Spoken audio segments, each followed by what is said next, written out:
What's going on, guys? Welcome back to the channel. Or welcome if it's your first time here. Every time, or at least it seems like every time to me, that I go to the supermarket to pick up some groceries, to restock the shelves here, to replace some things that I've used, when I'm behind someone else that's checking out, the cashier will scan all their groceries and give them the total price of that. And every time, it seems like at least 90% of the time, they will complain about that price. The person having to pay for the food they bought will be like, my God, these groceries prices keep going up and up and up. I don't know how I'm going to make it. I'm struggling now. And I know that the cashier, doesn't have any say-so about what's going on, but they're complaining to that cashier. And I was talking to a cashier the other day, and she said that some people get outright hateful with her about the prices. And it's not her fault. She just works in the store and just calculates the groceries up and bags those up and sends people out the door. That's all she does. However, people's taking it out on her because they are angry. They are upset because having to pay such high prices for groceries. And we've watched the prices at the grocery store and pretty much everything else over the last several years here. Well, actually it's been more than that, but over the last 3 years especially, the inflation's kept getting more and more. And where the Biden regime and the media, the talking heads in the media, tell you that the inflation is at 4% or something like that over last year, we all know that's couldn't be further from the truth. It's definitely manipulated numbers, lying with facts, as they say, and they will calculate things different ways to get the outcome that they want. We all know this. When you go pay that price, when you get ready to check out, and you have two little sacks with a couple of items in each one, and it costs you $65, $70. I mean, it's enough to make anyone angry. But the big question is, are you going to be able to afford food 6 months from now, 12 months from now? People are struggling now. I mean, I know myself when I go in and I pay for these groceries, I don't complain about it because I know it doesn't do any good to complain about it. But deep down, I dread hearing that price to have to pay for those groceries. And when they say, you got just a few items here, and it scans out, and they say $56.95, and you're like, my God, I could have bought this a year ago for $25, and they're telling me that the inflation is at 6 or 8% or whatever they're saying now. We know better. We know that it's much more than that. But people's having a lot of trouble right now, buying what they need. And luckily, us preppers, we've stocked up over the years and have a lot of stuff put back. So we're still living on the prices, or for the most part, that was several years ago, because we stockpiled that food from several years ago. And we try to grow, or at least most of us do, try to grow some of our own food, try to have our own farm animals and things to produce more food. We also, some of us, not all of us, but we hunt, we fish, we forage for wild plants to eat, so it keeps our prices down somewhat. But you can imagine, the people that, and I'm sure some of you all in the same situation, that rely solely on going to the supermarket and buying groceries to eat on that week. Unfortunately, a lot of people here that watch these videos aren't prepared. They haven't prepped up yet. They haven't stocked up. They could have had done that, several years ago, and should have had when they were being told. But they keep watching videos. A lot of people do. Not everyone, but a lot of people. I use generalities here. But they watch these videos, and they think it's a game. They think it's a joke.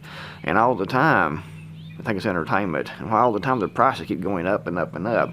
And they keep hoping that, something's going to happen to change things. That it's going to get, somehow, magically get better. The inflation's going to go down. We're going to be living high on the hog, like people imagine we should be here in the United States. And unfortunately, it's going to get worse and worse because they keep printing more and more currency. There's more and more demand for the food, so the price is going to keep going up. And the price of energy is going to keep going up. We'll talk about that in the Mars video. I'm doing a lot of research right now on video talking about the coming grid collapse. And hopefully, I'll get the video done tomorrow. I'll be able to post that here to my YouTube channel. But, a year from now, are you going to be able to afford to eat? Or your neighbor's going to be able to afford to eat? And if they can't, they're having to cut back now. And people are going in debt, maxing their credit cards out, they're selling things. And they're taking extra mortgages out on their homes to be able to keep their lifestyle up. Fortunately, some of the foods are still fairly decently priced. The basic foods, like flour, cornmeal, beans and grains and things like that. but people don't want to cook.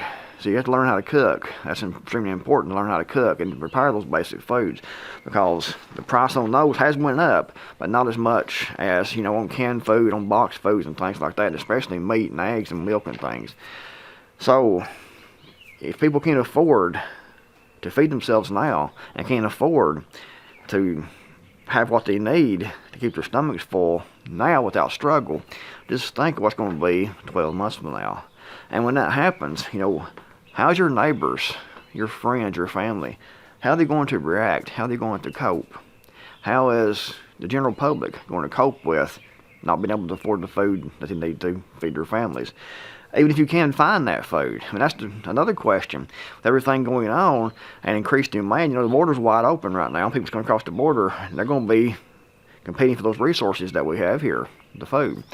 So who knows if you're going to be able to afford food or not. But let's look at this video. But for the sake of this video, I mean, let's look at it as there's going to be plenty of food, which there may not be, but let's look at it that way. Plenty of food on the shelves, stocked full, but you won't be able to afford to buy enough to eat.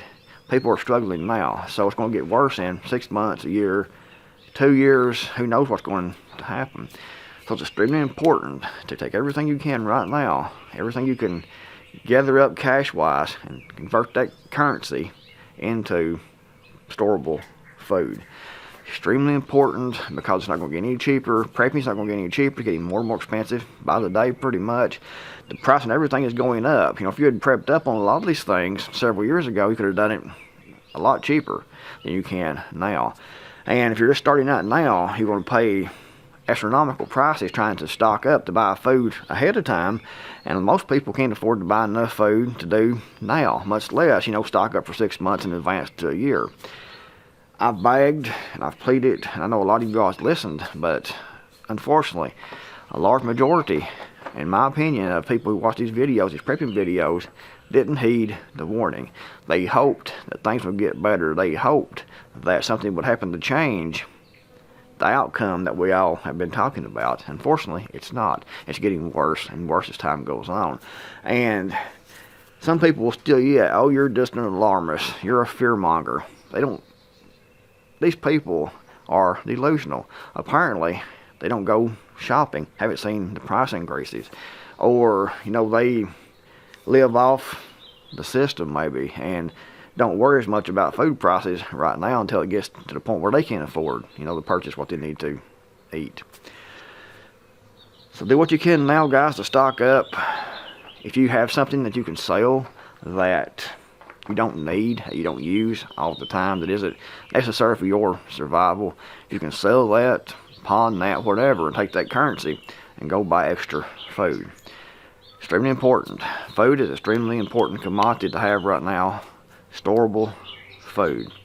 Also look into, you know, vitamin supplements, especially things like vitamin C, because, you know, if you can't afford fresh fruits like oranges, for example, you're going to need, you know, that vitamin C to fight off scurvy. We haven't heard of scurvy in a long time, but if you can't get the nutrients you need, that could definitely be an issue again. So stock up on multivitamins, vitamin C, and try to look into what you can do about your health conditions. If you're in poor shape now, poor physical shape, and a lot of people are, I could be in better shape myself, I'm trying, I'm working at it. However, if you're in poor physical condition, it's going to be much more easy to kill you or fall susceptible to illness, starvation, disease, whatever.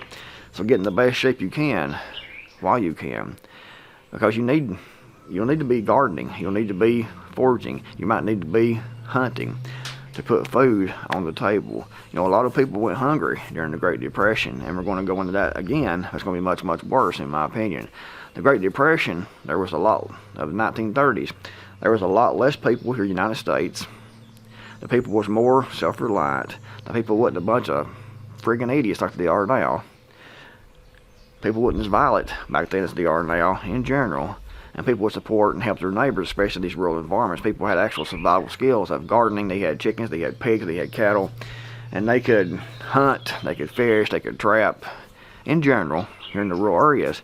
But now, All those skills have been lost, and there's more people here. People aren't prepared, so it's going to be much worse, in my opinion, than the Great Depression in the 1930s. Plus, we have an open border, we have a rogue government, we have potentials of cyber attacks, power grid failures. I mean, there's all kinds of things right now happening, and people still seem like they want to go nah, nah, nah, nah, nah, nah, and not want to prepare, not want to listen. And those people, in my opinion, who haven't listened, who haven't done what they can to prepare, and if you can't afford to prepare, but you're still trying and doing what little bit you can, then that's different. You're still trying. But the people that's listened and aren't trying, and has been listening to these videos and see what's happening, and they still don't do anything, still hoping for a miracle, you deserve what you get. That sounds cruel, that sounds mean, but it's just the facts of the matter. If you have been listening, paying any attention to it all, but you're still hoping for some political savior or something to come, or something to happen to change everything, for glorious times to come back, and you aren't preparing, you aren't prepping, you deserve what you get. Cruel, but to the point, and in my opinion, true. Let me know what you think in the comments below. Do you like the video? Did you not like the video? Or do you agree or disagree? Check out the t-shirt. Limit government, maximize freedom. This is one of my t-shirts. Links box below. Check it out if you want one. It's not necessary. If you have your food storage, then you might want to consider this. But if you have your food storage isn't stocked up, then don't get this. Go buy, a case of canned food, what you can buy this shirt for. But if you want it and you have already stocked up, then consider purchasing one of these t-shirts. We greatly appreciate it. Anyway, guys, thanks for watching. I'm Creekmore out here, and I'll see you all in the next video, hopefully.